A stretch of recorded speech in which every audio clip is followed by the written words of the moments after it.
తెలంగాణ ఉద్యమ tag line Telangana ఉద్యమంలో ముందు భాగాన నిలబడి కొట్లాడినటువంటి వాళ్ళు విద్యార్థులు.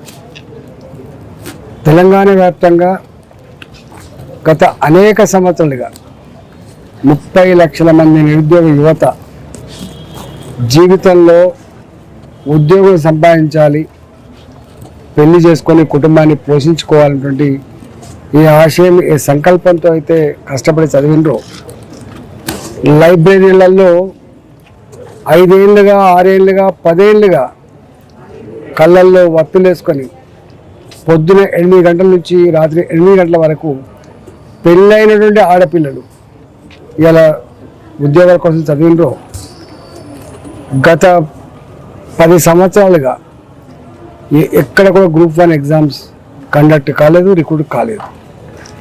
తెలంగాణ ఉద్యమంలో ఆనాడు ఏ ఉద్యోగాల కోసమైతే ఎగ్జామ్స్ రాసిండ్రో, ఆ పేపర్లు చించేసిండ్రో గా భర్తీ తప్ప కొత్త ఉద్యోగాల భర్తీ జరగలే.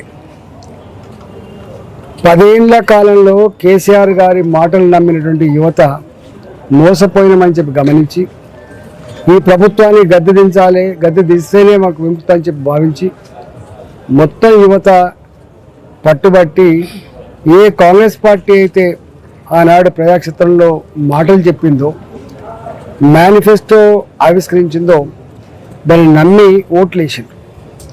ఉద్యోగ క్యాలెండర్ విడుదల చేస్తానని, ఇవాళ పేపర్ లీకేజీలతో జరిగే ఎగ్జామ్స్లో మీరు పాల్గొనొద్దని, ఇప్పుడున్నటువంటి ఖాళీల జాగాలో డబుల్గా మేము నియామకం చేస్తామని, దాదాపుగా ఈ రాష్ట్రంలో 2 లక్షల ఉద్యోగాల భర్తీ చేస్తారని చెప్పి మేనిఫెస్టోలో పెట్టినటువంటి కాంగ్రెస్ పార్టీ 6 నెలలు గడిచిపోయినప్పటికీ కూడా ఉద్యోగ క్యాలెండర్ నియామకం చేయకుండా, ఇవాళ వాళ్ళ రోడ్ మ్యాప్ ఏందో ప్రకటించకుండా మళ్ళీ గదే 563 ఉద్యోగాలు, గదే 11,000 డిఎస్సి ఉద్యోగాలు తప్ప అంతకంటే ఎక్కువ చేయలేమని చెప్పి చేతులు తెచ్చింది.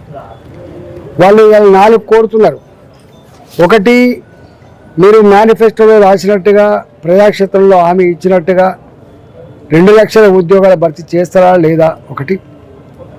రెండవది, కనీసం డబుల్ అయిన ఒక 20,000 డిఎస్సి పోస్టులు, అదేవిధంగా గ్రూప్ 2 గ్రూప్ 3లో ఇవాళ మీరు డబుల్ అయినా కనీసం పోస్టులు పెంచుతారా అని చెప్పి వాళ్ళు అడిగితే దానికి సమాధానం లేదు ఒకటి.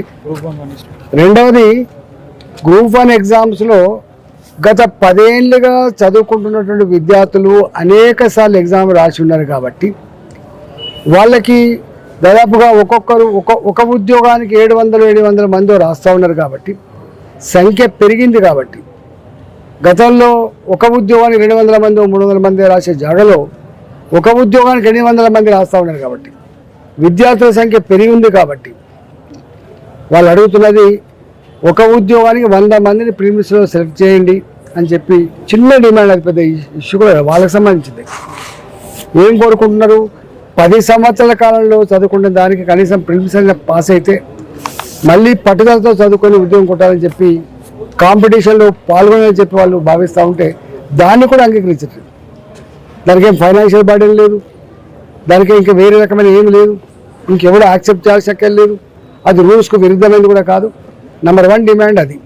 నెంబర్ 2 డిమాండ్ ఏంటంటే ఎగ్జామ్స్ రాసేటప్పుడు మునుపటి లెక్క ఈ కోర్సు గివిల్లే ఎగ్జామ్ రాయాలనేటువంటి సిస్టమ్ లేదు. అన్ని ఉద్యోగాలకు అందరు రాస్తున్నారు.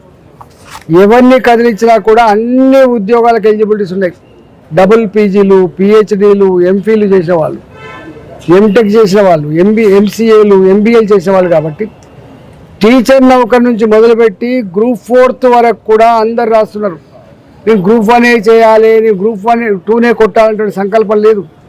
ఏ చిన్న ఉద్యోగమైనా రాసుకోవాలని చెప్పి అలటపడతా ఉన్నారు. కాబట్టి ఇవాళ వాళ్ళకి అన్ని ఉద్యోగాలు రానటువంటి దాంతో ఉన్నారు. కాబట్టి ఆ ప్రకటన ఒక్కొక్క ఈ ఎగ్జామ్కి గ్యాప్ లేకుండా ప్రెషర్ పెట్టడం, కనీసం ఒక ఉద్యోగానికి ఒక ఎగ్జామ్కి ఇంకొక ఎగ్జామ్ మధ్య ఒక 1 మంత్ అయినా గ్యాప్ ఇస్తే 4-5 ఎగ్జామ్స్ 4-5 నెలలు పూర్తి చేసుకుంటారు. కాబట్టి రెండో డిమాండ్ అది కోరుతుంది. దానికి కూడా పెద్ద బేస్ జరగకపోవాల్సిన వెళ్ళలేదు, దాన్ని అంగీకరింపజేయచ్చు.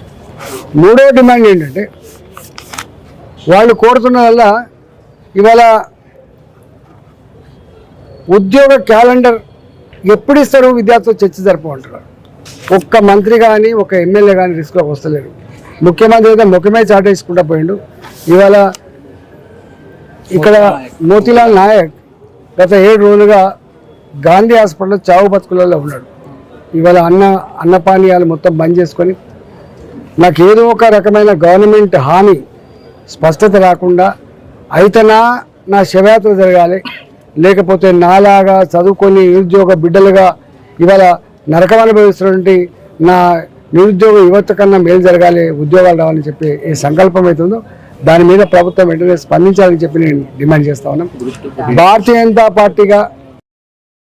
జనతా పార్టీగా ఇవాళ గ్రూప్ 1 కావచ్చు, గ్రూప్ 2 కావచ్చు, గ్రూప్ 3 కావచ్చు, ఇలా డిఎస్సి కావచ్చు, ఇంకా ఎలాంటి పోస్టులైనా కూడా వెంటనే మీరు ఒక ప్రకటన చేసి ఎన్నిటికీ మీరు నోటిఫికేషన్ ఇస్తారు, ఎట్లా 1 మంత్ గ్యాప్తో ఎట్లా ఎగ్జామ్స్ జరుపుతారో నిరుద్యోగ యువతతో చర్చలు జరిపి ప్రకటించాలని చెప్పి భారతీయ జనతా పార్టీకి నేను డిమాండ్ చేస్తున్నాం. భారతీయ జనతా పార్టీ యువమోర్చా ఇప్పటికే వీళ్ళు చేస్తున్నటువంటి పోరాటానికి సంపూర్ణమైనటువంటి మద్దతు ఇస్తూ ఉంది. భారతీయ జనతా పార్టీగా ఇవాళ ఏ రేవంత్ రెడ్డి అయితే ఎన్నికల ముందు అనేక హామీలు ఇచ్చి అలా ముఖం చాటేసిండో దానికి వ్యతిరేకంగా ఇలా అనేక వర్గాలపై ఇప్పటికే ముఖ్యరిస్తాను. తప్పకుండా భారతీయ జనతా పార్టీ నిరుద్యోగ యువత చేసేటువంటి డిమాండ్ ఏవైతుందో సంపూర్ణంగా మద్దతు ఇస్తూ ఉన్నాం. అవసరమైతే ప్రజాక్షేత్రంలో వీళ్ళకు మద్దతుగా ఉద్యమాలు కూడా చేపడతామని చెప్పి హెచ్చరిస్తా ఉన్నాం.